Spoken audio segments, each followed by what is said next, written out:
Hello, everyone. Kim Victoria here. And today is an N day, April 16th in ABC April 2025. And I decided I would use that letter for narrow. It's actually on one of the prompts here. You can see my notes all over the place here. So I had started back on the C day with this journal. I did cover and closure, made a couple of signatures, but I hadn't finished it. So it is now finished. In this video, I just show you kind of quickly the process of finishing it. So this is N for narrow. And if you want to, go to the chapters and you can just see the quick flip through, which won't take very long at all. Otherwise, I'm going to show you now how I finished it. The first thing I did to bring this ready for sewing in is, well, two things really. I did trim off some of the extra long pieces so that this signature fits fully inside of this sort of signature cover that I made. And the other thing that I had done is because this is just a paper bag, I wanted to glue, which I did. This is a heavier weight. This is actually was a drawing paper that I did some dyeing, and I left the sides as long pockets. So these two signatures are ready to be sewn in. Both of them are ready to go. See there, I made them flush with the side. And then I was also getting ready for the signatures. And instead of doing, I mean, this is so long, it's 11 inches, so this is so long. I'm doing a 5-hole pamphlet stitch. So I thought I would just kind of go over that really quick. And then I decided that what I really wanted to do, since I had done this bead embellishment with the closure, well, I think with it being so tall, it would be fun to have a dangle. So I did install an eyelet up here, and I'm going to do a dangle. I'm going to have some fun with that because I haven't done that much in that. So the first thing though is I made this little template, and it's so simple. It's just really taking this 2-inch wide strip of paper, folding it in half, and deciding where the ends are and folding those on equal amounts, and then just folding this remainder in half. And I find all of these points, and this is an inch wide, so I'm just going from just a 1/4 inch from either side. And so there's a 1/2 inch in the middle, and there's a little bit of extra room there. So it's going to be just great. It's going to work great. So the first thing, of course, is to punch the holes. I have my old mouse pad as a cushion. And let me go ahead and highlight those cross lines. So I'm going to be punching holes at these points.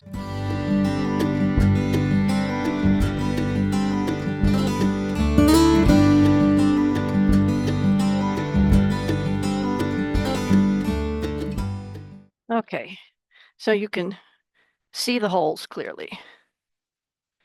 All right. So now I need to punch the holes in the signatures. And I decided that I was going to, whatever decorative elements I'm going to put on these long, tall pages, or narrow pages, as the theme of the day is going with the N, um, I am going to do, I'm going to do some decorating afterward. I don't quite know what I'm going to do yet, but I've got a couple of ideas, but I'm going to go ahead and I'm going to sew these in. And let's go ahead and go over the 5-hole pamphlet stitch. And there's a couple of different ways we could approach that. Let me get a different color pen. Okay, so just like a 3-hole pamphlet stitch, imagine that those two ends aren't there. And you can find lots of videos on the 3-hole pamphlet stitch, and I know there's must be videos out there for the 5-hole. But it's the same idea. You're just doing this in and out kind of thing. So I decided, since I was going to do a dangle on the whole cover, that I didn't want to tie the ends on the outside of the cover. I'm going to let the dangle be the fun part. So I do want to have them on the inside of the signature, which means I put the needle through the center hole first. And from there, it goes in one, it could go either way, but this is just the path that it should take. So it goes in from the center of the signature, out through the back, back in to the center of the signature, and then instead of coming back, you keep going. It's really, really simple. And then you come back, and then bypass the center,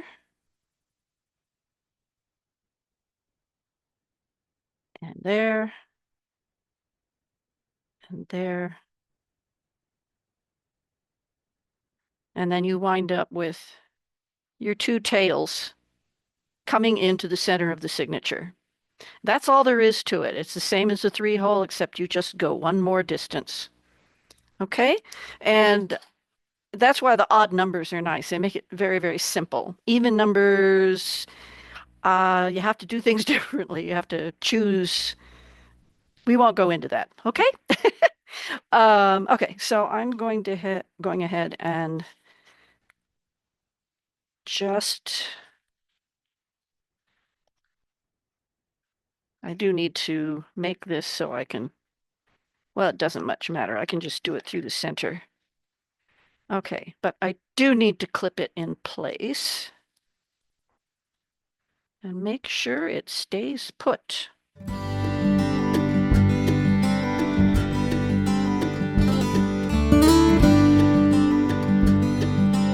Okay, let's see here. Usually I like to go from back to front, so this is going to be the second signature since this is the front. Okay.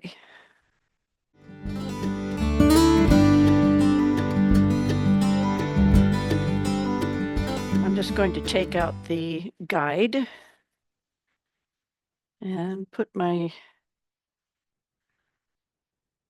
awl just in a hole to kind of hold the place.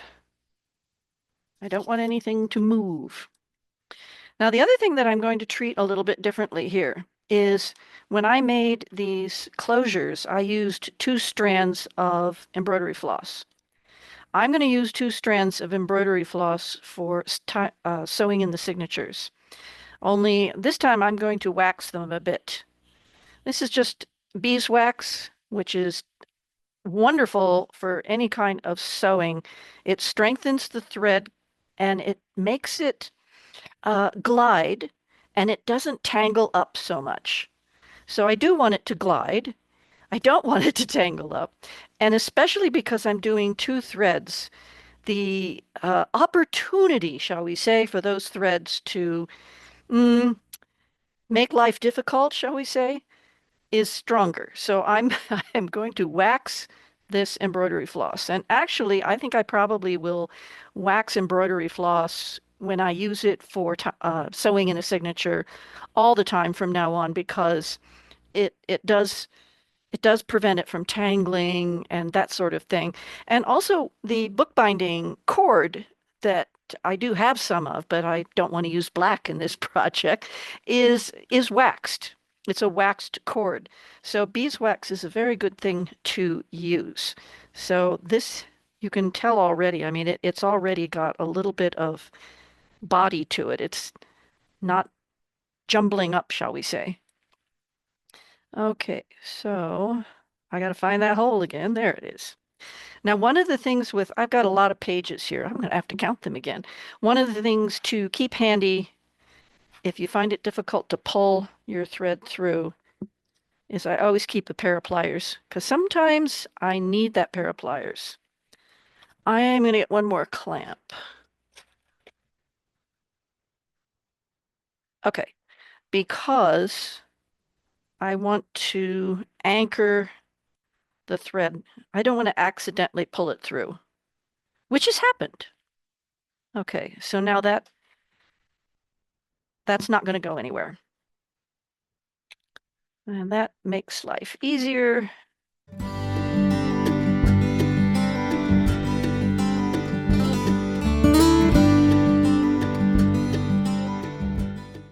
Sometimes you've got to put the awl back through the hole just to get those pages lining up again.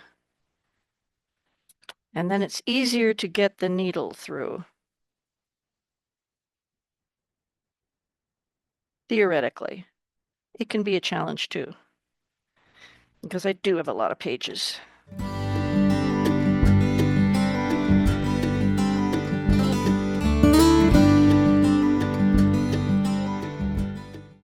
Of course, the other thing is that there is a greater opportunity to split your threads, especially since I'm using two, but I like how it looks. There we go. Yay, now that one was much easier. Okay, I'm bypassing the middle and looking for the hole. There it is.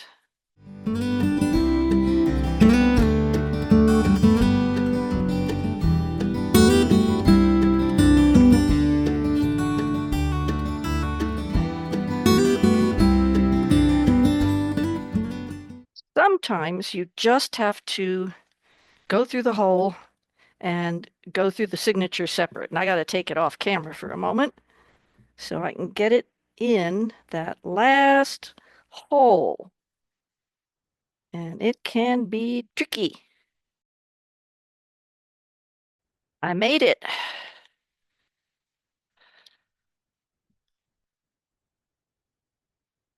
Okay. And everything is pretty tight. You can see that the pages are not moving. They are very strong. So that's another thing with a 5-hole pamphlet stitch. I like to tighten along the way, and also it because there's those two extra holes that is sewn, it is stronger. And let's see.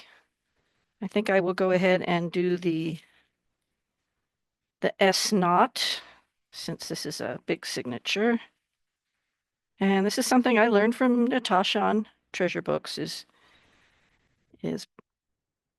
going in one way with one side of the ends and going in the other way. And then you just, whoops. And then you just put the ends through and you have a knot.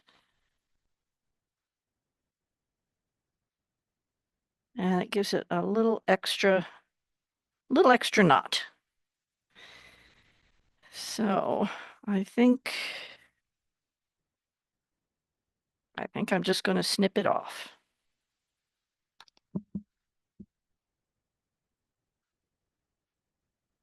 All right, one signature is in. Very good. And now it's time for the other signature. And I'll be back. Wouldn't you know, with the camera off, the second signature, which is the first signature in the journal, went way easier and faster and really smooth, and everything went in and out. But I didn't have the camera on that one, so you got to see that it can be a little fiddly and uh, tough sometimes to get things to go where you want them to go, but it worked just fine. And I got both of them in and they're sewn in and they're very sturdy. So that's doing the 5 holes. And I just have this little piece of paper here. What happened, these are pockets, but they are rather tight because this is the box and there's no gusset on the side. It's just the box flap folded up. It would have been a good idea to put a little gusset on either side of this box flap. But I was also, well, at any rate, it's a very tight pocket. So, that's okay. All right, so now that we have these sewn in, and there's little pockets here, and yeah, so pockets here, and we have side pockets. So I'm going to be making things for those. So we'll come back to that.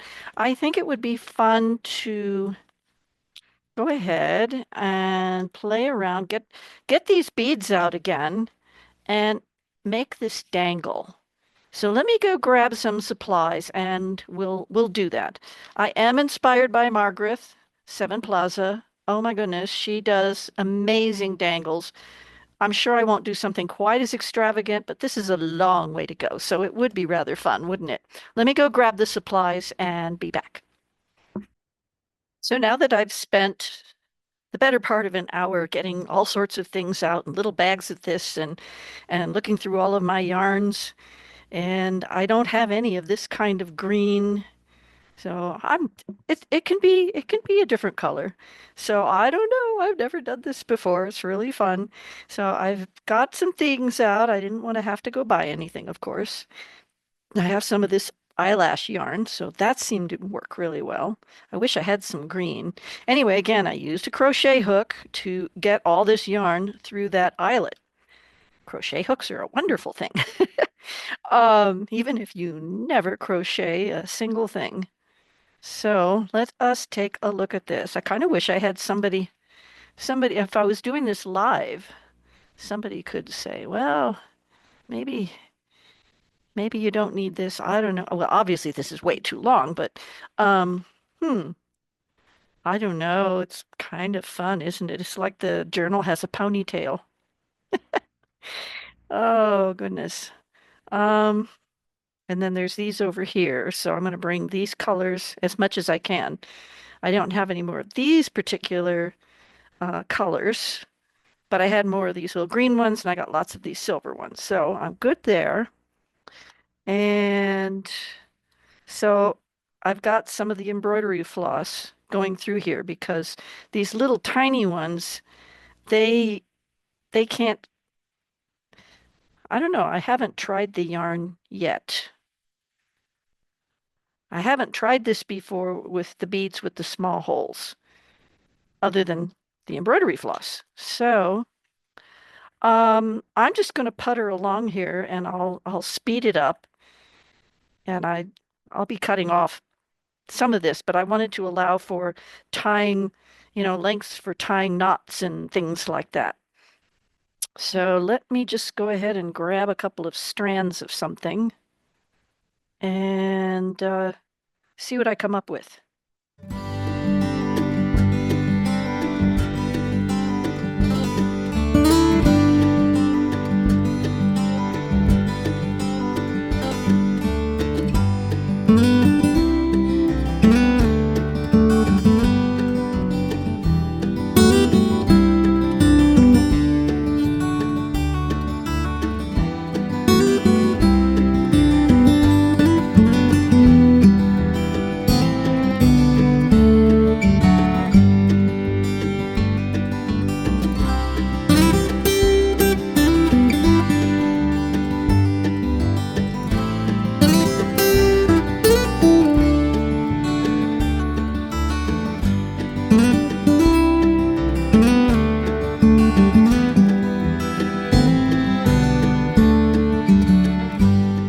So this is what I did. And you may not have ever thought of using a crochet hook before, but this teeny tiny little crochet hook went through all of the large hole and pony beads and that sort of thing. I only had to use the beading needle for the small silver beads. And what I did with those is I went through them with just the embroidery floss and then integrated the other yarns with with them. So you can see how, okay, that one is just the embroidery floss, and that's just the embroidery floss, and then I integrate the one of um, eyelash, the eyelash yarn around it because I couldn't get the eyelash yarn through. So I've never done a big thing like that, but I don't know. It's just, I'll have to take a picture of it from a side angle.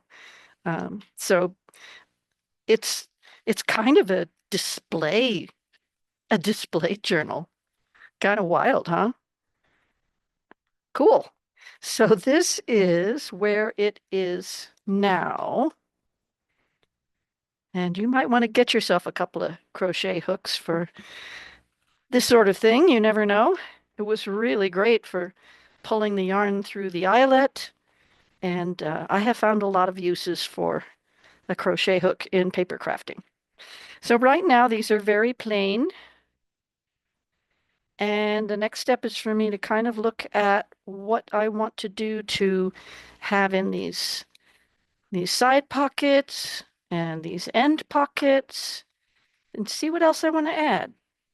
So that's where I am right now. I'll be back.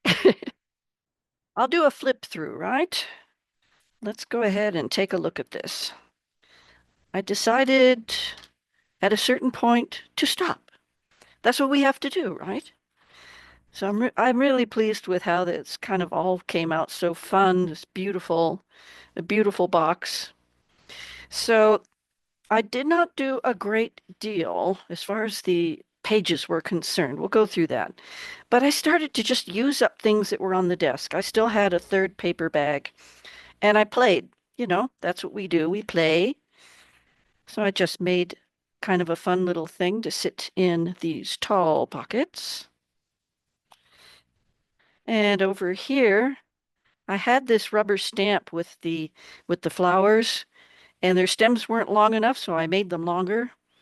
Just kind of had some fun just playing around. So we've got a little journaling spot. A tall journal, tall narrow journal needs a tall narrow tag, right? And another pretty piece of paper that I had out. It actually is the same kind of pattern that is on the cover. It's just very subtle.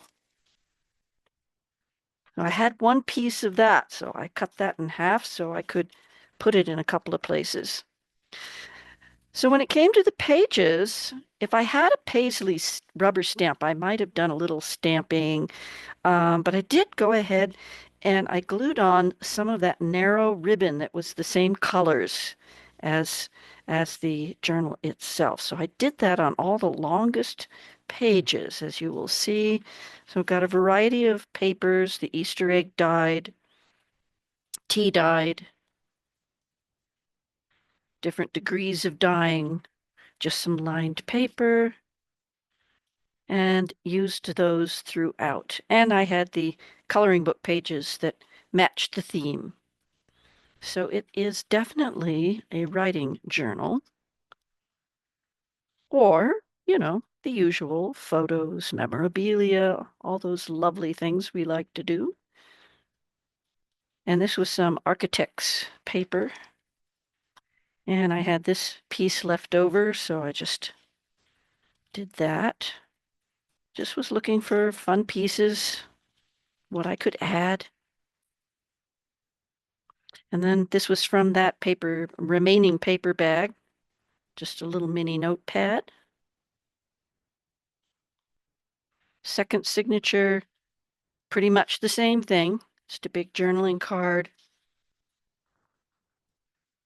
Some more of those same things. And all the same pages in the same order, a different coloring book page. And another little leftover. Good way to use up leftovers. And another notepad.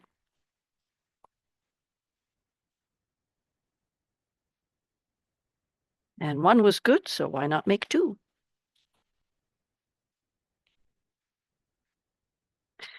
And that is this journal, which I have on my Etsy shop, so it is available as of this presentation. And I've never done one of these big dangles before. And I think it's really fun. I will be doing that again. I don't know how many long, tall journals I'll be doing, but this one just asked for it, right? So there we go. I hope you got a few ideas. Oh, and by the way, when I sell a journal on Etsy, I always include kind of a little packet of offcuts and extra goodies. So whoever receives the journal, they have a few of the elements to play with that I had that I didn't quite use up. So this is all for this one today, and this is my narrow journal. I hope you got a few ideas, and I thank you so much for being here and watching. Now I'm going to go watch somebody else's video for today. So, all right, that's all for now. Bye bye.